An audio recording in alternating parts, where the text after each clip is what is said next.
actually going to make sure that I get the proper spelling of your Twitch. So then I can at you. So then like people can check you out. At Honda, Sounds good. Aha. And now I have to make myself. Yeah. We're both. Oh, look at all this purple. It's beautiful. Yeah, I'm live. I'm live. All right. So, I guess introduction time. Introduction. Do you want to introduce yourself to the Yes, chat? I believe so.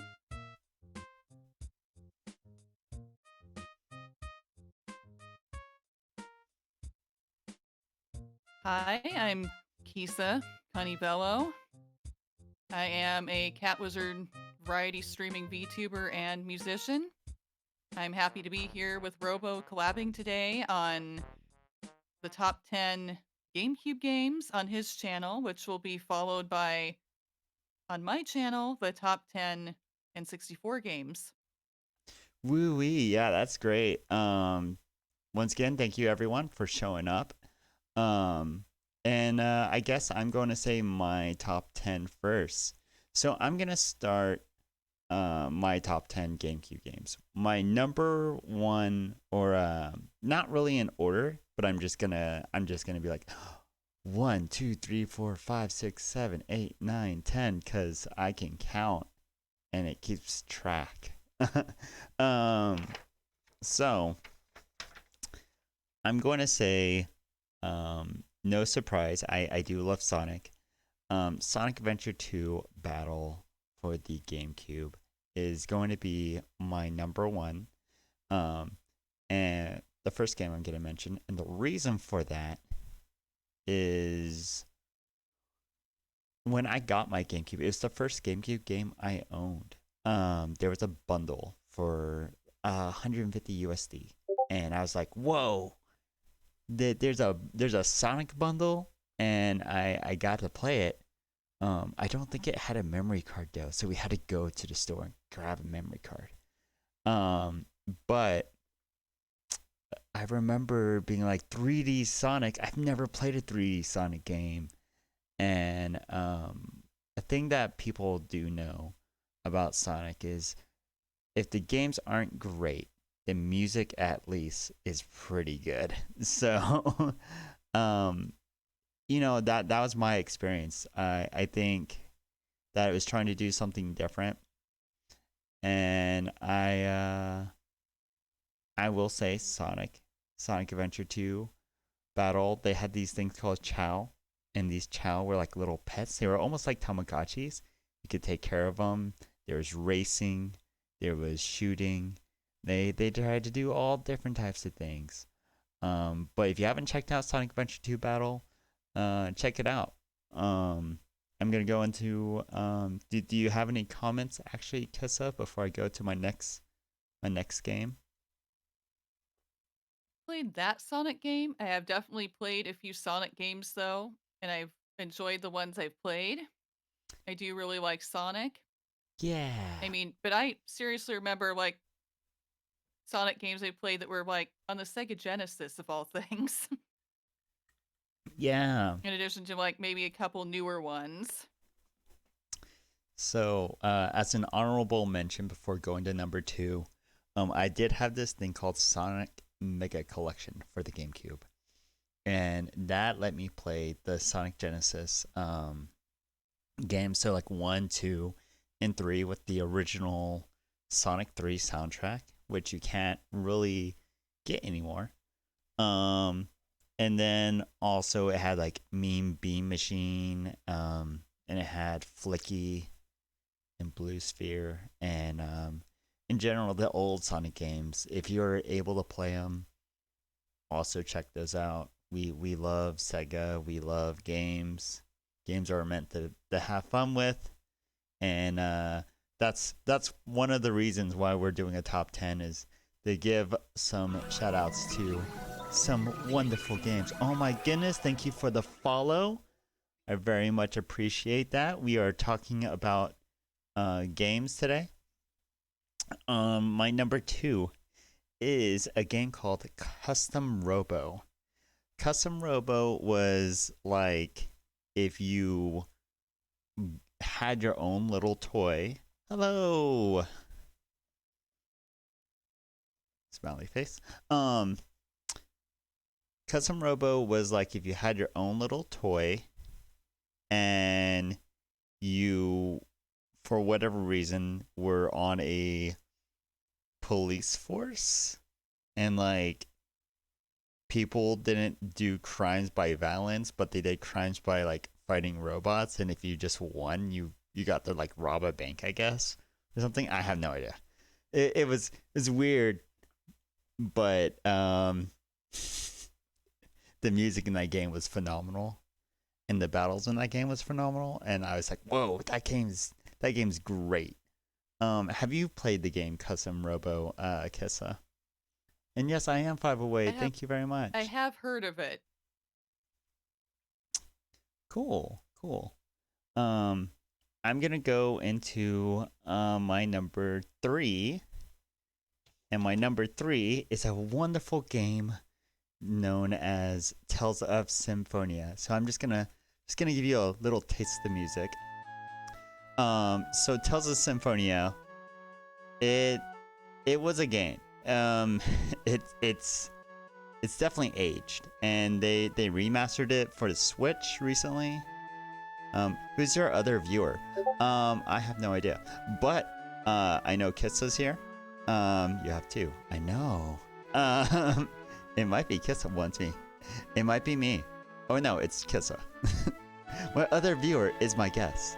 But yes. It takes some time for people to come by. So, Tales of Symphonia. It's a game. It's got some dark themes. So if you're sensitive to that, if you're sensitive to religion, if you're sensitive to parallels to actual history, don't play it, because it's pretty strong. If you can play it on the GameCube, because a lot of the content isn't cut out, and it runs the best actually on the GameCube. Other than that, though, I'm gonna go on to my next game, which will be One Piece Grand Battle, or Grand Adventure. So there was a One Piece game for the GameCube, and it had the 4Kids TV voice acting, like the Fox Box, the people who did the Pokemons and their dubbing voice. They had their voice actors do. Hey, hello, Llama J. Hi, Mom. How are you doing? Yeah. Hi, Mom. Yeah, that's my mom. Hi, Mom. So, yeah, I played a game called One Piece Grand Adventure, and the dubbing in that game was super fun. I will say, they tried to do a battling format a little different than normal, and I was like, whoa, this game's wild. And they had like the story mode had like an RPG element, so you could upgrade people's stats, and they had like mini games, and they tried to do different things as well. I don't know if you played very many anime games on the GameCube, but maybe we'll find out. So Kissa, I guess, do you have anything that you want to add to any of the games I've mentioned so far? Far the ones you've mentioned, I haven't actually played myself. Well, that's great. Because this is all about discoverability. And this is all about. Oh, hello, Stern. Hello, And Mr. there he is. Husbando. There's my husband too. So now Hey, it's good to my see you. husband and my mom are here. It's good to see you. Um, so y'all, we're talking about Tales of Symphonia for the GameCube, and actually One Piece Grand Adventure now. But if you have a chance to play One Piece Grand Adventure and you're like, I don't know what One Piece is, play the game. It will tell you the story of One Piece very quickly. It's a family affair. Oh my goodness. By the way, y'all, I don't normally look like this. This is just like a this is just like a little special game show version. I normally have like a little collar and everything, but I've been honored. I've been given a wonderful opportunity to collab with Kissa. Just taking that small break from the top 5. My other top 5, I will continue now. Will be number 6, Animal Crossing. So I'm gonna put in some Animal Crossing music. Nope, not that's KK. So, it's so quiet, but that's okay. So we got some Tom Nook up in here. Animal Crossing was a huge deal also for me. I remember the first time I got Animal Crossing on the GameCube, and I was really glad when we bought the game. Like, you got a little memory card with the game because it took up the entire memory card.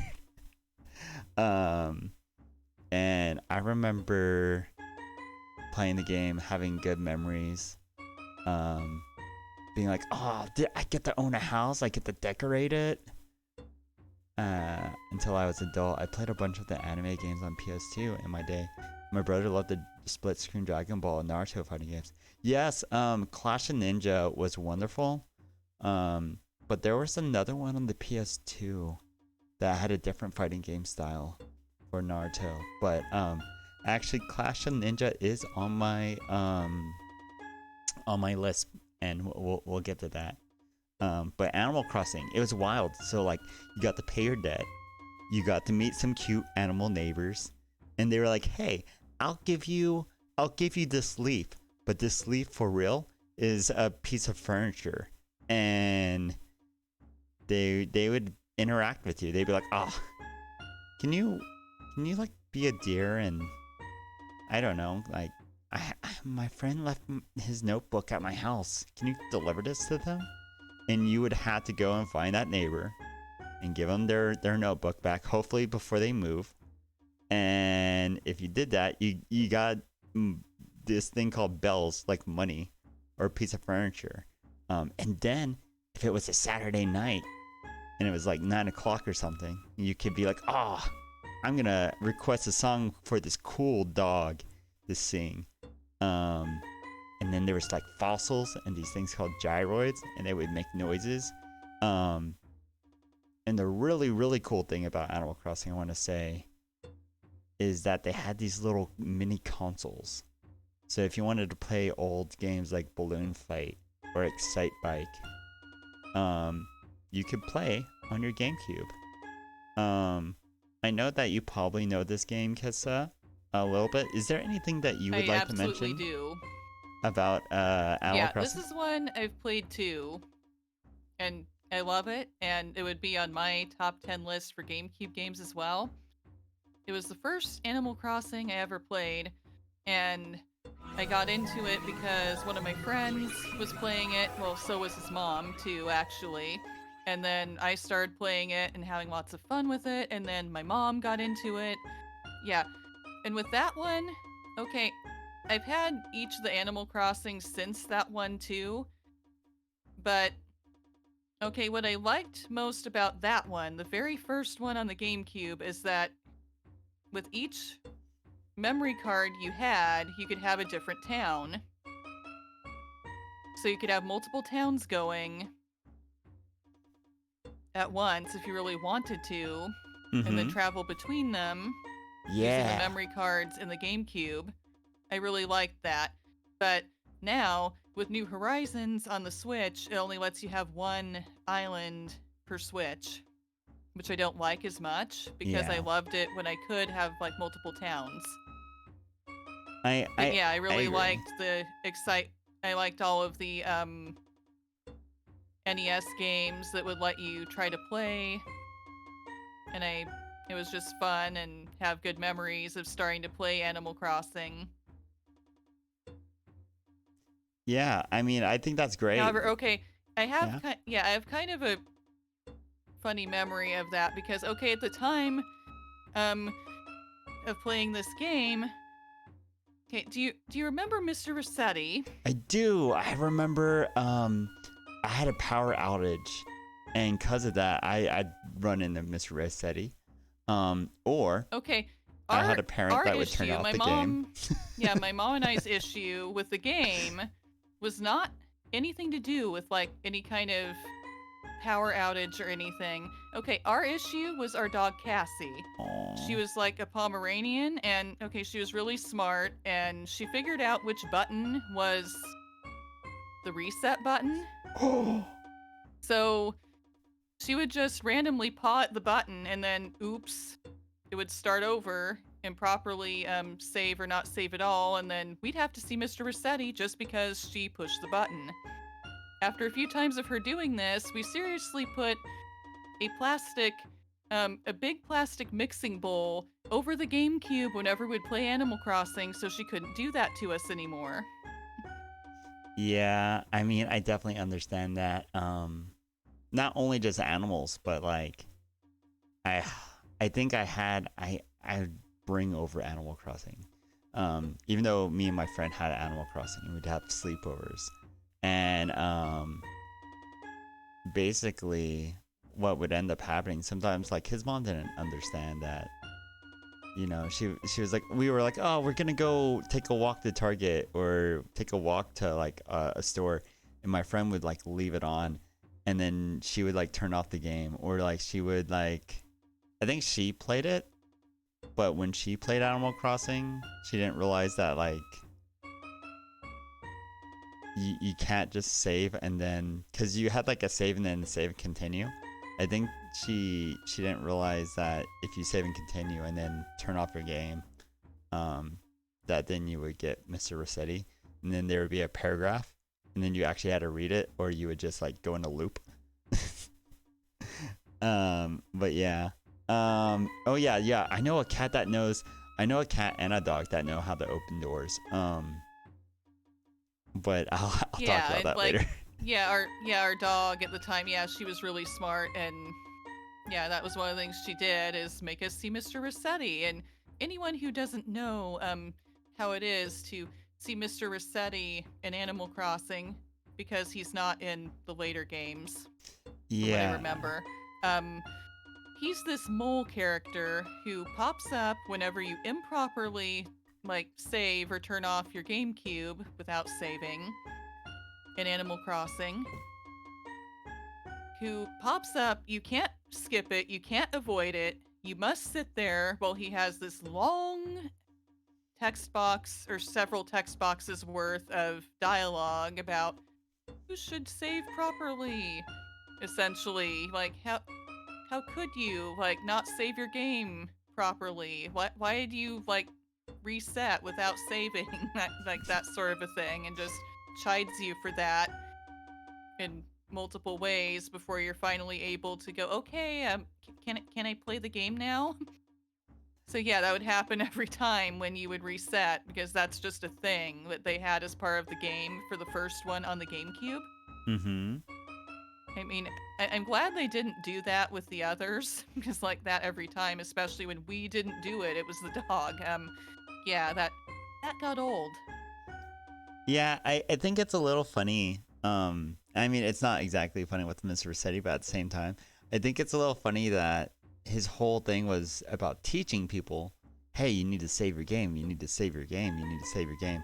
And now games, for the majority of the part, have like an auto save.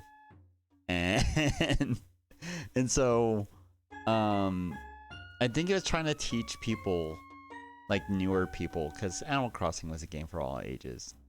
Um, I think it was trying to teach people to save their game, and on top of that, I think it was trying to teach like a little bit of lessons. Like, hey, if you take the task to say that you're gonna grab somebody's notebook and return it to somebody else, you probably need to do that, and you need to do that in a fast time. Um, I feel like the way the animals responded, um, maybe were a little different, like a little nerdy, but they felt alive, for sure. And that's what I really liked about Animal Crossing as well. Like that too, and about the other ones as well. It came after it, and well, yeah, as I'm seeing in the chat, like Spirit there mentioning, yeah, the Happy Home Paradise expansion is pretty good for New Horizons. I've enjoyed it quite a bit. I mean, I've streamed it a bit too because I've had fun just, making rooms and homes and stuff, just being creative with it. Yeah, I definitely will say I got the one for the Switch back in 2020. Yeah, back in 2020, when because of current world events, there was this thing called the shutdown, and me and all my friends we could look at each other's activity of us playing the game. I think all of us probably put around 200 hours within, probably from February to May. Like, it was wild. Like, everybody was playing Animal Crossing. I also put so much time into that. Like, seriously, played it a ton. I think it's still, if not the #1 most played game in my profile on my Switch, it's way up there. Yeah. But I think it's still #1 with I can't remember how many hours at this point, but just a ton. So many hours.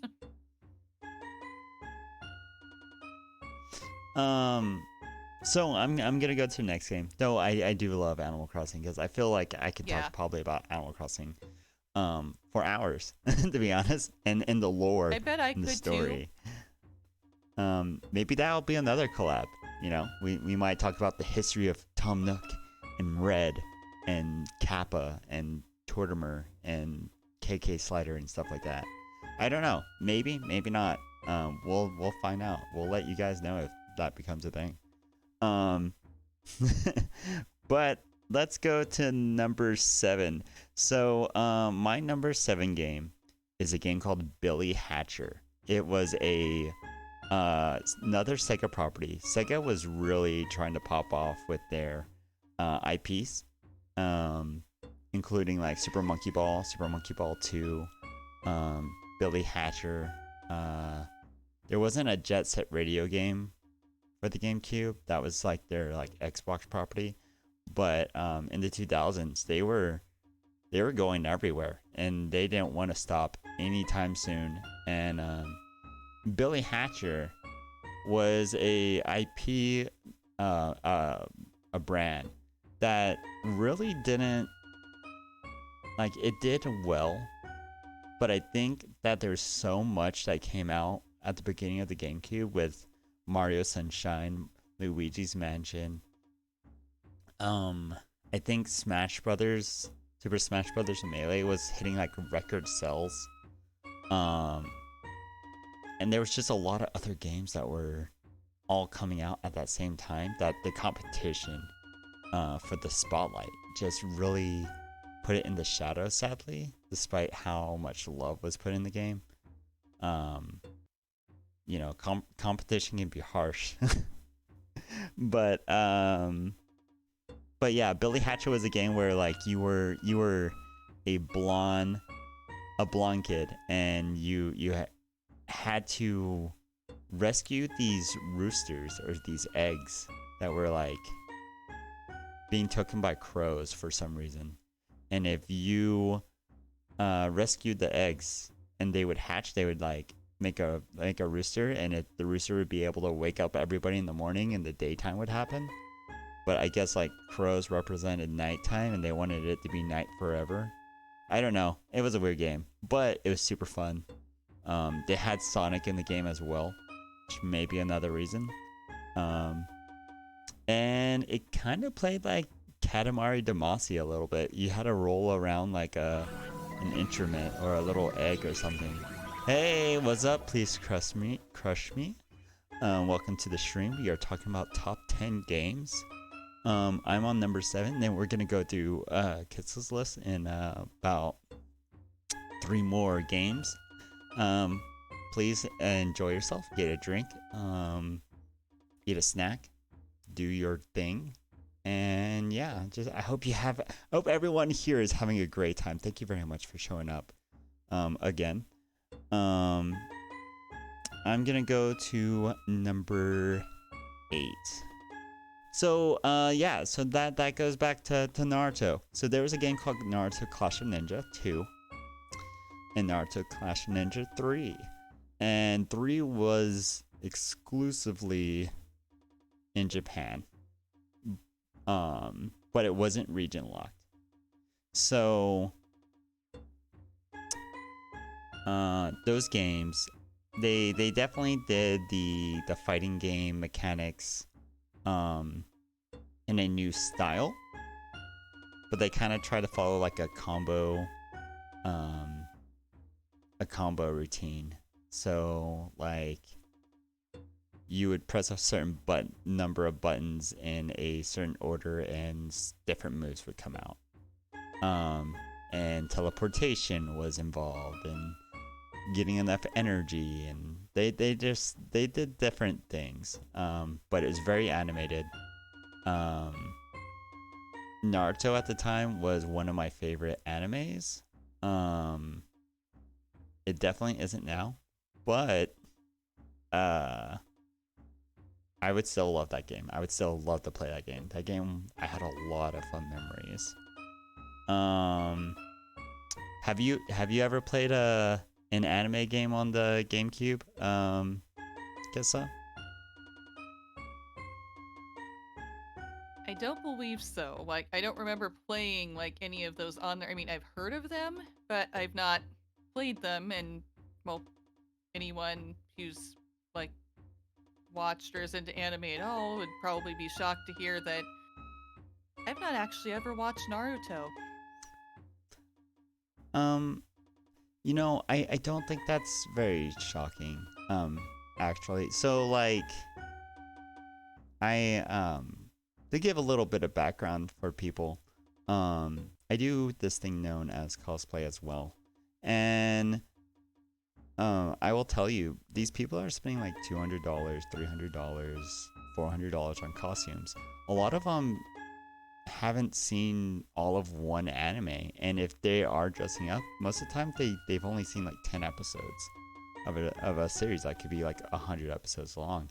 A lot of people just do design and just like the artwork of shows without actually liking it, which is there's no problem with that. I'm not gonna say I watched all of Hello Kitty Adventures or Friends or whatever. I haven't watched Hello Kitty, but I do love Hello Kitty merch, Sanrio merch, and I feel like it's a little bit of the same way. You know, like you can hear about something, you can see fan art of something and be like, oh, that character's cool or cool looking, but you don't really gotta to watch it to appreciate. Oh, it's art and it's made money, so it's you know, it's successful for a reason. But yeah, so there's that. My number 9, the game would be called Gotcha Force. So this is a GameCube game that was made by a company known as Capcom, and it was made in 2007, and or maybe it was 2008. But yeah, no, it was 2007. So this game came out in 2007, near the end of the GameCube era, and they only made like 300 copies in English around the world, and I think there was only like 40 of them in the United States. And so if you try and look up for a new copy of this game, or even a used copy of this game with just the CD, you're looking at a $300 price tag probably for an English version. Which the game's English voiced. But it's weird because the game has a lot of love. Basically, the story is kind of like a Transformer story. Like, hey, there's these robot things that came from space.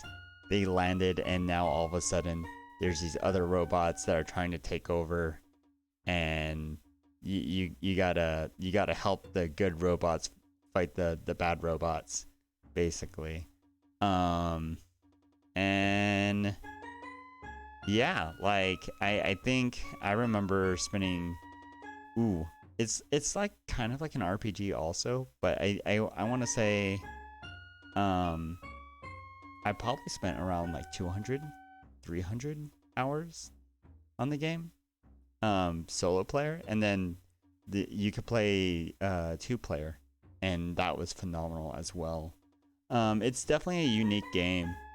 If you have the chance to play Gacha Force, I would definitely play Gacha Force. And that leads me to my number 10. I do love Mario Party, but I did not actually put Mario Party on my list. My number 10, y'all, is Mario Super Sluggers. I love Mario Baseball. I think they did a really good job with it. They had a large amount of characters, and they really put thought into the character stats. So like they made Daisy like a strong pitcher, with like a lot of stamina. She can endure long times because she's from the desert, so she has that experience of enduring heat. Waluigi, he's always been like a technique character in games, and so he's one of the best pitchers. And in this game they had these things called like chemistry. So like if the two characters liked each other in the game, normally they would have great chemistry, and they would work better with each other. But then there was like ones that wouldn't have good chemistry at all, and despite Waluigi being the best pitcher in the game, nobody liked him. Really. So, because he didn't have great chemistry with everyone, that was the downside, is that like everyone wouldn't give their 110% if he was on the team. You had to build a special team just for him if you wanted to use him.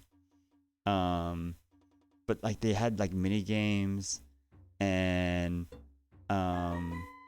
it was just a unique game. It wasn't like over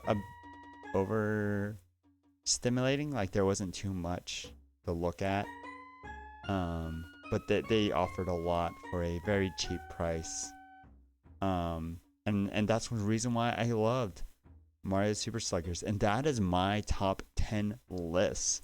So I guess I'm going to hand my mic off to you, Kissa. You know what? Here you go. Here's a mic. I'm gonna move my little guy. Here we go. Here we go. Here's a mic. Okay, now I'm gonna go back over here. Yeah.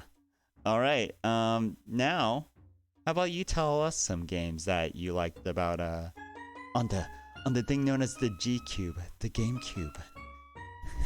Do people call it the G Cube? And already, as I mentioned a bit ago, I have overlap with Robo's list. Well, for me, my top 10 is in no particular order, but definitely one of them is Animal Crossing, as we already like talked about when he brought it up.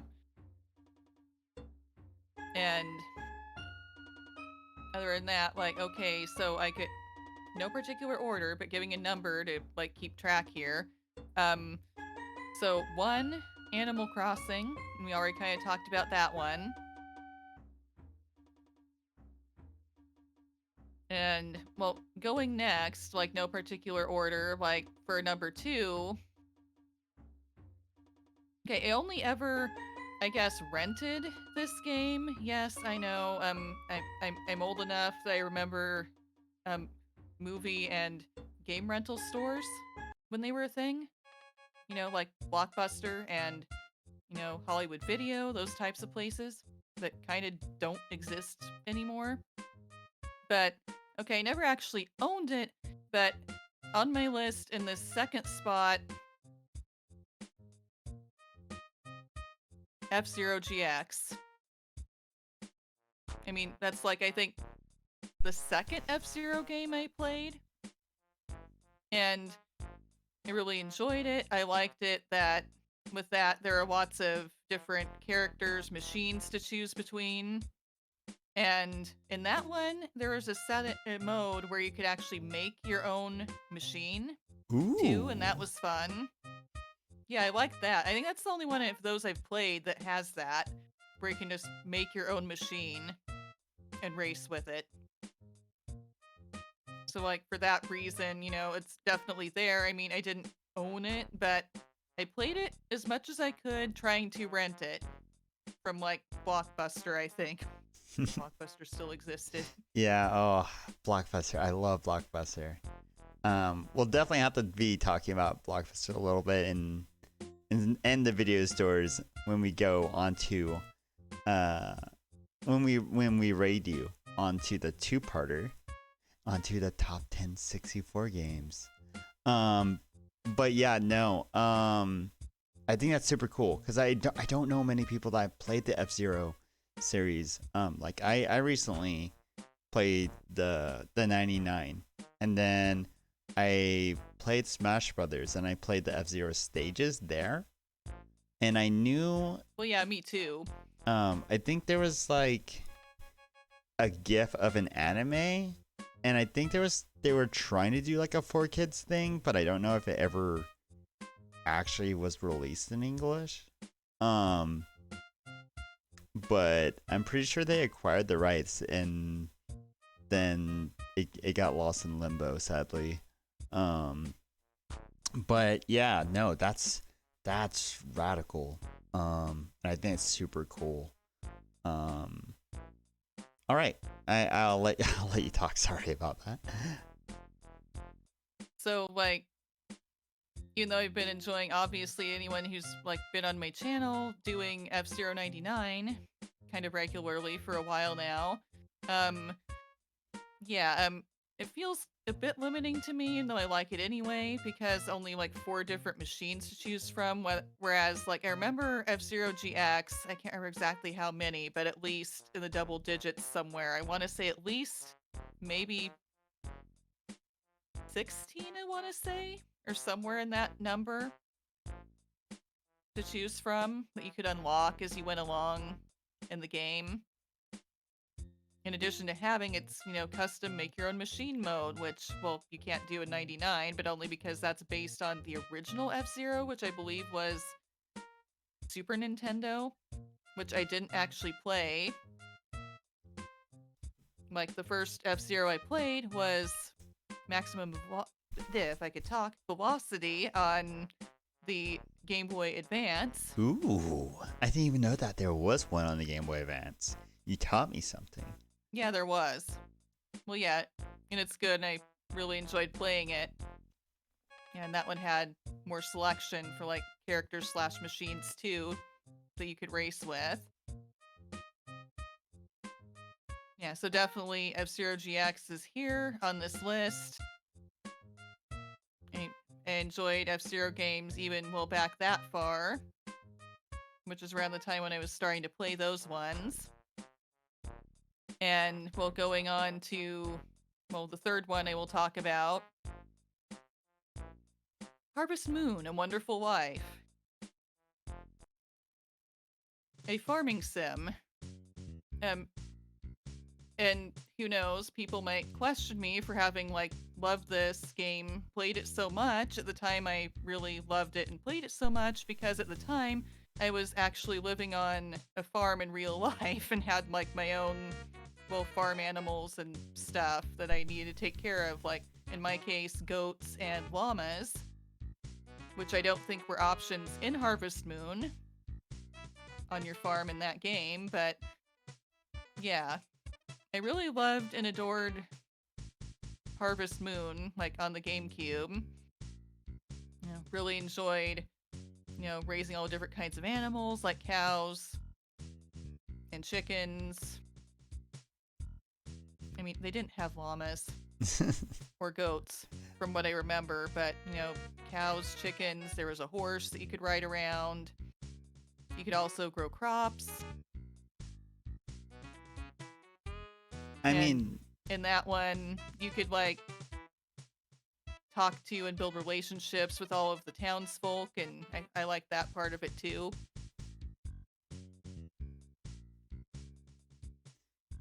yeah, I'm gonna add a little something to that. So I didn't work at GameStop at the time. But if you did get Harvest Moon, I think day one, you got actually a little Harvest Moon cow plush, which was really cute. Um, and then I didn't play Harvest Moon, but I knew, and like I don't think it had hit the American market like really hard yet. Like people were like, oh, Harvest Moon. It kind of struggled here in the US space. Um, but yeah, I think that's super cool that you played Harvest Moon and that you really enjoyed it. Um, out of all the people Yeah, I I know, think I yeah. initially like played the Harvest Moon, like Harvest Moon 64 a little bit, like only because one of my friends, actually the same one who introduced me to Animal Crossing, played that too, and I like played it through them. Like I didn't really own it on the N64, but I was enjoying that, and then noticed that there was the one on the GameCube and actually had that game and played it a lot. Like I think only because I was kind of introduced to it by that friend. So that's how I knew about that. Otherwise, I might not have, I guess, realized it was a thing, that it existed. Yeah. That's for sure. Like, but I'm really glad that you got the experience. And to add just one more thing, um, I thought it was super cool that like, I think that those games are kind of important to like let people know like, hey, animals are expensive and that you got to take care of everything and you got you only have so much time, you know? Like a year can go by really quickly. And just everything takes a lot of work. Like I think it gives a appreciation for people who do work on farms and people that do in the harvesting crops. And I don't know. I think it's cute and it's fun and it's very homey, like the music and everything else. From what I know, once again, I didn't play the games, but I do know of the soundtrack. I do know of a little bit of history, and yeah. So to your next game. Well, what's your next game? The next, Mario Kart Double Dash. I think that's like the best Mario Kart ever. And yes, I've played, well, not maybe the first ever Mario Kart, but I've played Mario Kart 64, I've played Double Dash, I've played the newest one that's on the Switch. But Double Dash is my absolute favorite. I love that mechanic of two characters on the same cart that you can like switch between in terms of like who's controlling things and who is, I guess, manning the like throwing the weapons at people. Oh yeah. I'm gonna do a collaboration with this one. It wasn't on my list because I didn't wanna just like say something that a lot of people are gonna just straight up know. Like Double Dash is definitely top five in general and just about anybody's list. Like that game did so many different things. The stages were very colorful, alive. Um, having a special ability for each character. That was the second time they've done it. I think they did it originally in the Game Boy Advance games, but but in Double Dash, it felt like everybody's power was kind of unique. Like Luigi had balls that went straight, and I think like Mario's like bounce or something, and then Peach and Daisy had like hearts. So like if you were gonna get hit by something, you had like a little shield, and then you were able to use I think the item.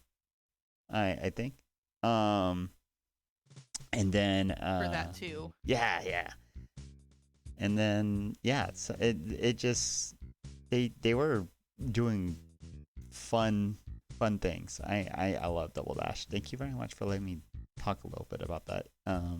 I'll let you. Here's your mic back. Uh, I love Double Dash. Of course, and I don't mind. Is like, and I know probably from here on out.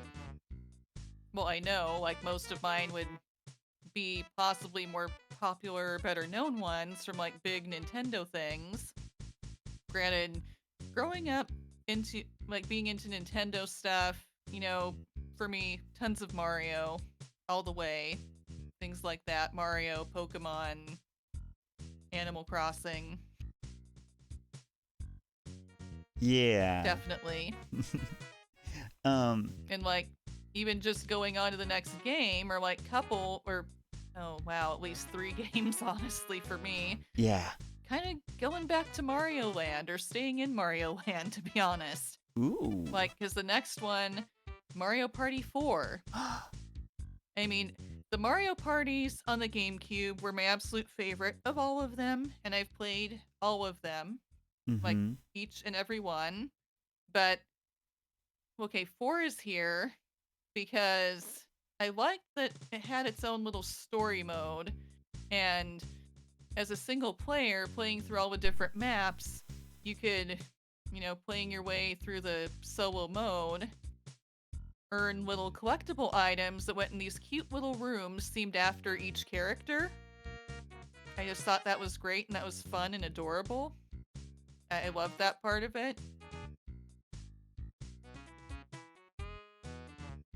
In Yeah. addition to, I believe, it having, you know, some pretty fun maps on that one too, from what I remember. Yeah, absolutely.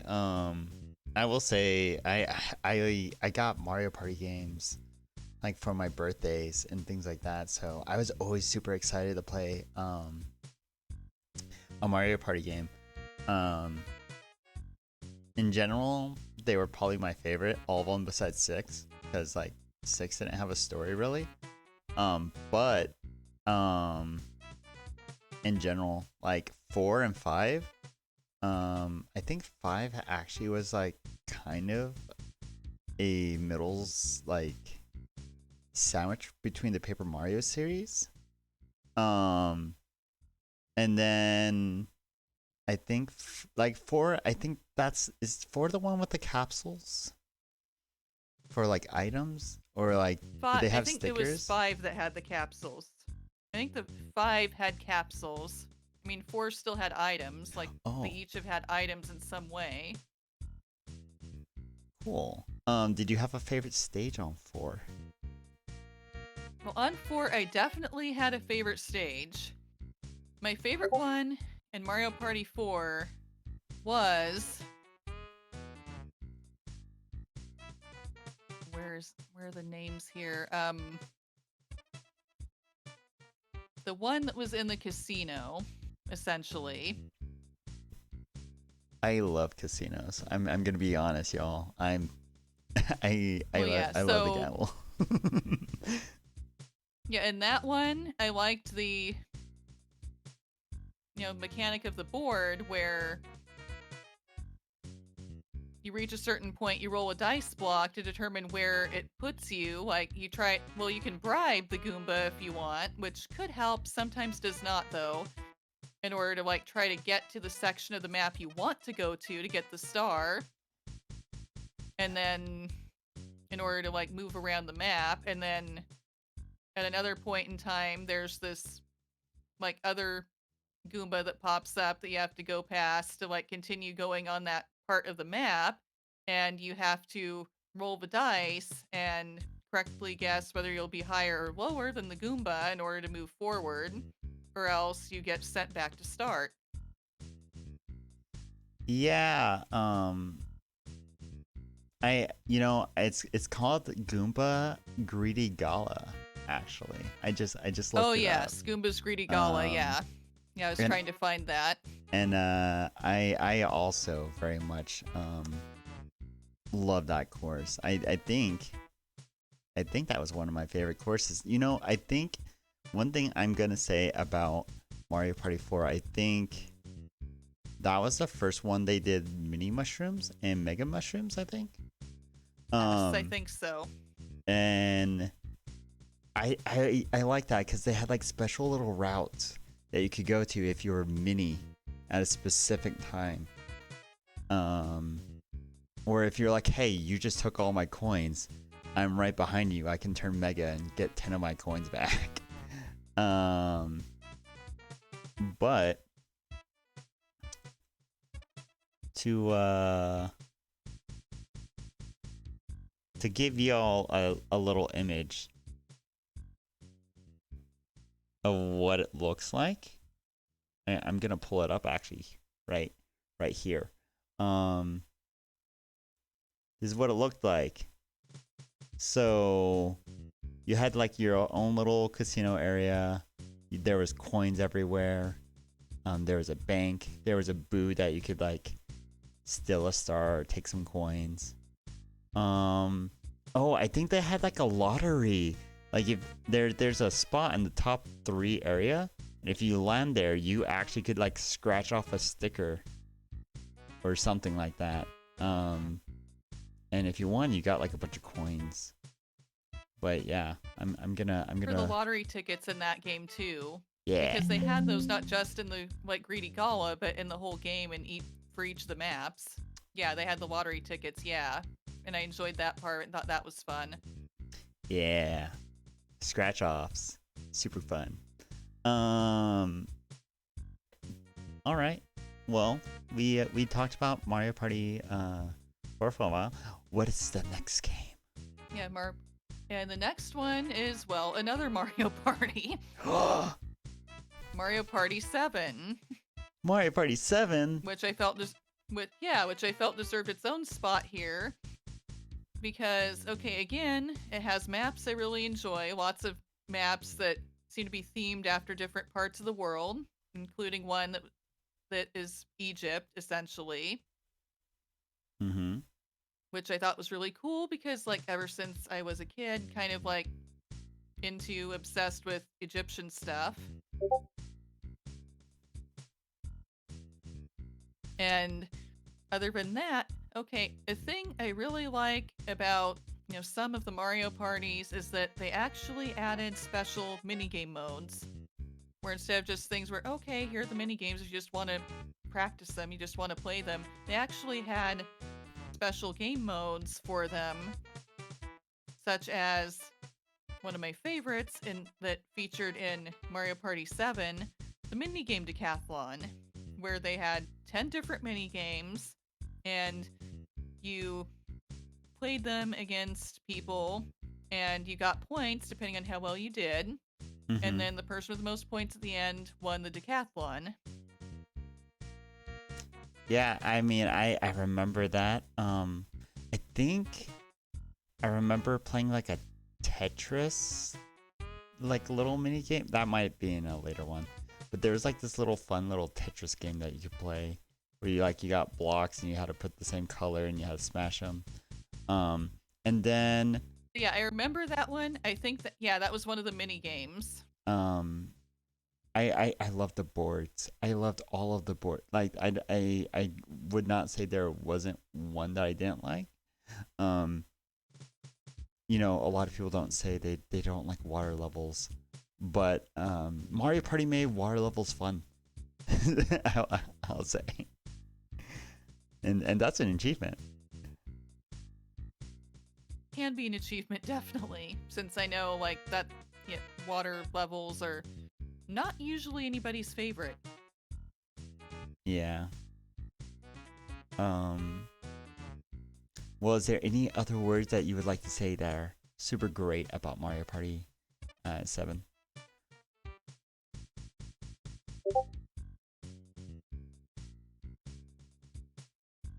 Oh no. Another thing I have to say about that one is that okay, they tried to introduce the microphone and microphone mini games in Mario Party 6. I didn't like it as much in 6, even though I feel like they definitely improved that for 7. Yeah, absolutely. I would agree. Because that was another thing they messed with the Mario parties is mini games where you seriously had to connect an extra microphone peripheral to play the games. Yeah. I thought that was kind of cool though. Like I remember hanging out with friends and like we like passed the mic. We were like, oh, it's a mic mini game, y'all. Are you excited? Battle mini game mics, and it was always a good time. Definitely, if someone was like, oh, you know what? I'm gonna start the vacuum in the background. Mm-hmm. Okay. What's your next game?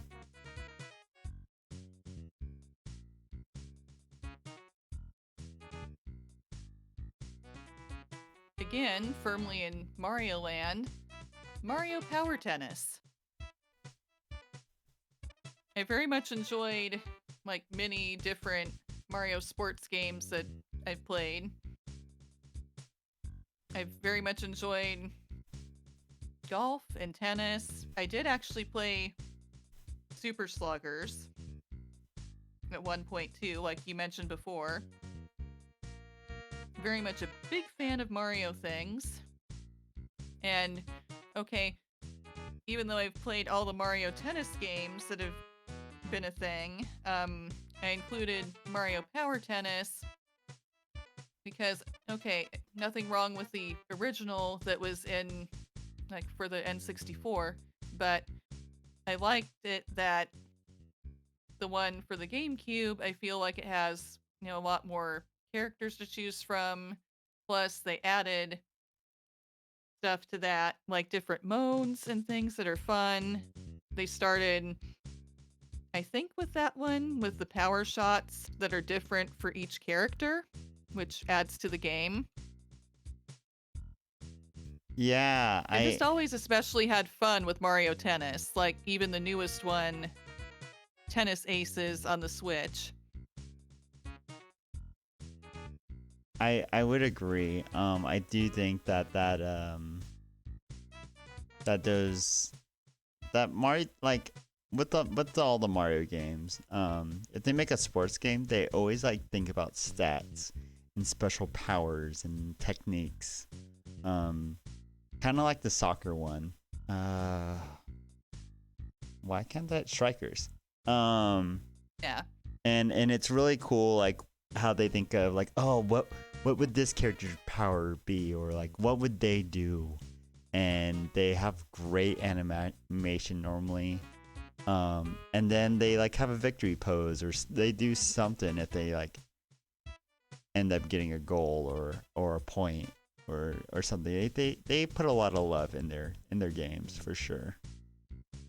They definitely do, and like that one, they did indeed start with that one, giving each of the characters their own power shots, which have their special animations and everything for them based on which character you're using at the time. And one for offensive power shot and one for defensive power shot, which I thought was fun.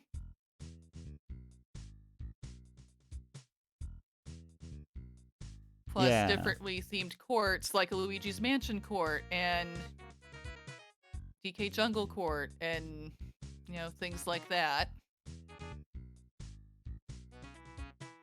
I would agree. Like I very much I like how they like I don't know if Birdo was in that one. I think Birdo is in that one. Yes, I think Birdo was, yeah. I know Birdo for sure was in the 64 one.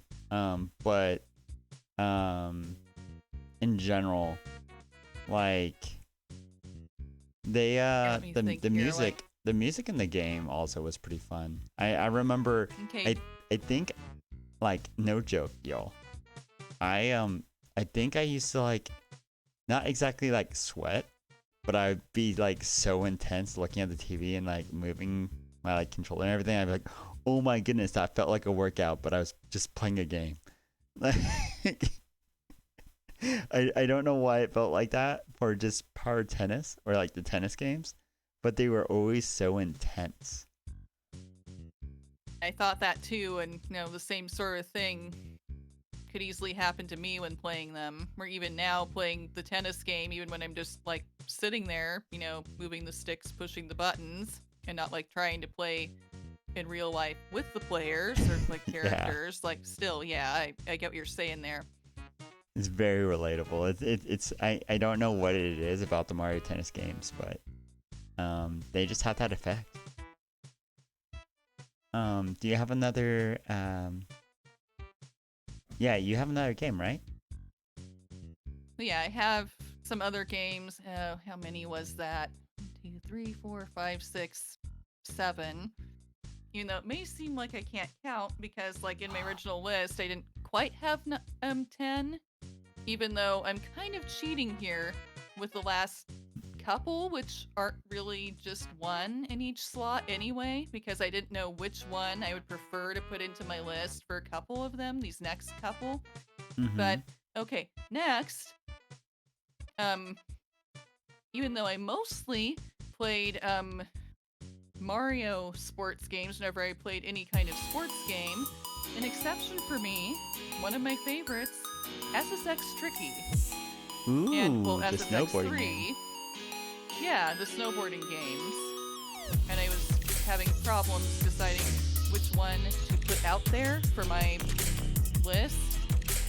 So technically those two are, I guess, tied in a slot, or I guess they could each maybe have a position on the list. And I know, like, we overlapped with Animal Crossing anyway. But yeah, I enjoyed those very much. Very fun, interesting, off-the-wall characters, and you could, as you're going along in the, like, even just with the racing mode, you could, like, end up doing tricks, and when you do tricks, you fill up your meter, and when you fill up your meter, you can make your character do, like, a special, what's called an Uber trick, which is usually something that looks really cool and is, like, really unrealistic too, but looks really awesome and cool and fun. For example, things like, okay, one of the characters, special Uber tricks is seriously, like, kind of spinning around on their board, like with their board spinning around as their, like, feet are still touching the bottom of the board, almost like they're pirouetting, but with the board spinning around in the opposite direction, which I doubt anybody in real life would do or be able to do, but it looks cool and fun when they do it in the game. And, like, and there's another one that's one where the character suddenly, like, up in the air, just, like, spins their snowboard, like, almost around their neck Mm-hmm. before putting it back under his feet. Things like that. They're well, as I said, unrealistic, but also really cool. And, I liked how fun and quirky and whimsical that game was. Or, like, both those games are, actually, in the SSX series of games that I've played. And another thing I liked, and yeah, this is kind of silly, but okay, they all had their own special voice lines that they said, for different things in the game at random when certain things happened, and they often said, funny things, especially when you'd accidentally, like, miss something or they'd fall down in the game. Oh, that's cool. And, like, then that's always well, fun. yeah, and yeah, that part was really fun. And, well, I didn't ever, like, I guess, purposely make them fall or anything to make them say the lines, but I did think that was funny. And I guess it kind of made me feel better about moments when I had trouble, getting them to, like, do certain tricks and they fell, like, on their face. Is that Right. okay? There's this really zen sort of a character named Brody in SSX Tricky, and one of the things he said sometimes if he like fell down was, "If I had an ego, I'd be embarrassed by that." Yeah, I think that's cool. Like, I think that needs to happen in more recent games. Like I think it would be cool that if like I know Splatoon has like their own language, but if someone like got inked, or like if somebody had like disappeared or got eliminated, um, just saying something like, "Oh, macaroni," or like, just saying something like voice lines where they would say something funny. I think it would make people maybe feel less um angry or like sad that they got eliminated, and be like, "Oh, look, there's some goofy humor. It's funny, haha." Like it's good. And you know what? I'm going right back into the scene. Like it's it's the small little bits that I think old game design did, that I'm still grateful for now. Actually, I think that's really cool. I never played the game that you're talking about, the snowboarding game. I'm assuming it's a snowboarding one. But yeah, those are snowboarding games. Yes. I know there was like an XX tricky or SS tricky game, but it was like ATV or like a motorcycle. But um, I didn't play that one either. But um, but yeah, no. That's cool. That's really really cool. Um, Yeah, and the other one that I have it tied with in my list, SSX3, just put that there because even though the first game, SSX Tricky, like didn't have its own mode where almost like a free roaming adventure mode for part of it for finding some of the tracks, SSX3 did, and I liked that about it, and had like more options for like clothing items that were kind of more quirky or casual sometimes or whimsical than just, hey, these are snowboarders, they're wearing snowboarding outfits. yeah, Because you could, because you could have them, even just wear, you know, standard casual clothes. You could make them wear, headphones and other things and not just be wearing, standard snowboarding gear. for Even sure. kind of silly things like well, I didn't do this because I didn't like how it looked or anything, but there were options for things to put on their heads, like a jack-o'-lantern on their head or a paper bag or something. You just silly things like that, or you can make them wear a crown, and yeah, a lot of different things that they would let you do or put on the snowboarders I that I kind of made it even more quirky and fun. I love it when games do quirky, fun things like that. That goes a little bit back to like the Sonic thing. Like you could put like jack o' lantern heads or like boxes, or like give a character a clown nose, or just something like the fun little bits of, oh, we're just gonna add this goofy little accessory, maybe some swirly eye glasses, or a fake a fake nose and mustache, like it's a disguise, even though I don't think that's ever fooled anybody. Um, I don't see that in modern gaming very much anymore, but in games that like GameCube, 64, Super Nintendo, that was a very common thing, and I thought that was super cool when they would do things like that. Um, okay, so the next game. Next one, or like the last ones, like on my list, kind of almost jointly, Super Monkey Ball and Super Monkey Ball 2. I love Super Monkey Ball. I mean, I have the remake essentially of technically both of these in one on the Switch, but I dearly love the originals and feel like the originals were better or played better somehow than the remake does. And, very adorable. These adorable little monkeys in like a little plastic ball that you roll around in little mazes. So that part was kind of almost a puzzle game, really, to try to figure out how to get them through the maze to the goal gate. Had a lot of fun with that. It could be frustrating at times and hard to figure out how to do some of those, but I have seriously, like, even then, like, as a kid with the game,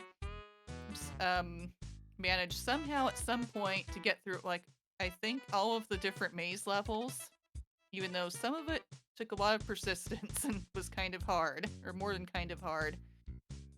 And other than that, I loved it that the Super Monkey Ball games had mini games too, like party games that you could play with people, like bowling, and even like one of them had tennis, racing, baseball, something called Monkey Target, where you had a target that you had to land your monkey on in order to get points. Yeah, I remember Monkey Yeah. Target. That and the one on the Wii, and I think it was like Banana Blitz, but like Monkey Target, I think worked better on the GameCube because you could be a little bit more precise. Yes. But in other versions, like you try to land and you're gonna you try to land and stay in one spot and you accidentally like go off the course, or you accidentally keep your monkey keeps moving forward and you're like, no, don't, and you're in the good spot. Like, no, don't fall off the target. Don't go to the part of the target that's less points. No, why did you do that? Or no, don't you dare you rolled off the edge into the water. Why? Right. And my memory's not the greatest, but either the one on the Wii or the one on the GameCube, you could do like monkey boxing, or like. Yes, I remember that. But yeah, no, the monkey ball games are really fun, but also incredibly frustrating. If you want to train your brain, play the monkey ball games. Yeah, especially the main mode, which is the mazes, essentially. Because some of those are pretty tough and mind-boggling, to be honest. Yeah, I agree. All right, well, Also, I guess another one of my favorite mini games or like party games with those games each time actually is the billiards too. Oh yes, I enjoyed that. I had a lot of fun memories with Monkey Ball. But mostly just because I was like, if I was bored and I was like, I don't want to do homework right now. This sounds horrible. But if I was like, I don't want to do schoolwork right now, I just go on my GameCube, turn it on, and be like, okay, time to do this level. And then I'd be on the level for like 30 minutes. And I just like, I don't know how to do it. I don't know how this makes sense. But you know what's a great thing about Monkey Ball? The music. They had good music too.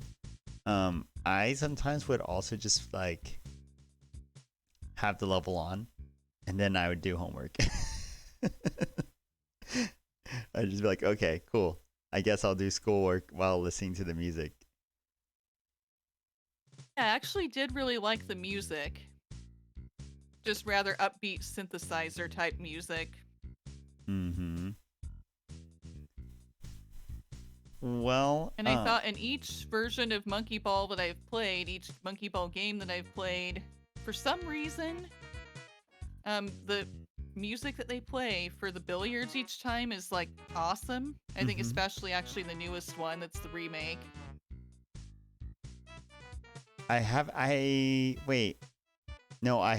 the remake because I think you get a Sonic costume for some of the characters in the remake. But yeah, no. That's great. That one I mean, I know I keep saying that's great. Like, but I think I remember sometimes always trying to collect all the bananas as well, because getting a game over Yes. in Monkey Ball is sometimes painful. Like, oh no, the end. Yeah, like with that main maze mode, you could you could continue if you wanted to, even if you ran out of lives, but collecting the bananas helped you earn lives and was always a good thing to do. Yeah. Well, uh, I think I'm gonna wrap it up here on the GameCube side of things. It's been about an Okay, hour. yeah, sounds good. And you know what? This may even go on the site known as YT. You know, the YouTubes. But thank you very much. I'll let you set up your part for part 2, which is we're gonna go to Nintendo 64 games, y'all. We're gonna go back and blast from the past, even further and beyond. And I'm gonna go into the changing room, and I'm gonna change a little bit. But we're gonna go raid Kissa when they're ready, and stay around. Stay around. If you want to hear some games, some game knowledge, part 2 is coming up right away, like real soon, real soon. We're It gonna is love it. as soon as I get things going, get things started for my stream. But yeah, I just want to say thank you everyone that has stayed around. I want to say thank you to everyone that is here. I hope that you've enjoyed our fun little just chatting session. Yeah, absolutely. Once again, we are gonna go to Kissa. I was very much honored. Me and Kissa have been talking about collabing for a very long time. And then, truth be told, I pretty much collabed with just everybody under the sun before Kissa. There wasn't really a real reason. we didn't know like what to collab, or like what we were gonna do. But now, you know, we talked and we have future plans of what we could possibly do. And we thought, you know what? We thought top 10 GameCube, top 10 64 games was a great first Robo Kissa collab. And if y'all like this, we will continue possibly doing things. You know what? I'm talking on my behalf. I'm not even talking on Kissa's behalf, but you know, I don't mean to. But you know, I'm very grateful. I'm very grateful to have a wonderful guest. They've been streaming for about a year now, and I'm just they inspire me with their quality, and I'm letting y'all know, if you come from other channels or you came here because of Kessa, I'm letting you know my quality of content is not normally this good. I'm definitely a wing it all type of thing. And I'm gonna be honest. I'm gonna warn people, especially for the Llama Jade. I do adult content, some 18 plus stuff sometimes. So thank you for the follow if you want to have the follow, but I am warning you, if you do come to my streams, they might get a little risque, like almost like Sopranos kind of risque, or Moulin Rouge, or Rent. I'm just throwing adult content out there. Anyways, Kissa is live. We are gonna go raid. I am impossible to offend. Okay, cool. So we're gonna go raid. Well, thank you very My much. stream is up and ready. Thank you, Robo, for this collab. I very much appreciate it, and it means a lot to me that, you know, you saying you're inspired by me and feel like I have, you know, good quality in my content. Yes. I feel like I'm lucky to have been able to collab with you as well. And I'm so glad we were able to do this today. Thank you very much. Woo wee. I'm glad that the feeling is mutual. All right, y'all. We're gonna go raid Kissa. And yeah, like I'm sure I'm sure you all know her, but we're gonna go there. Woo wee, let's go. Woo GameCube, and we're going back into the past with the 64 knowledge. Bam.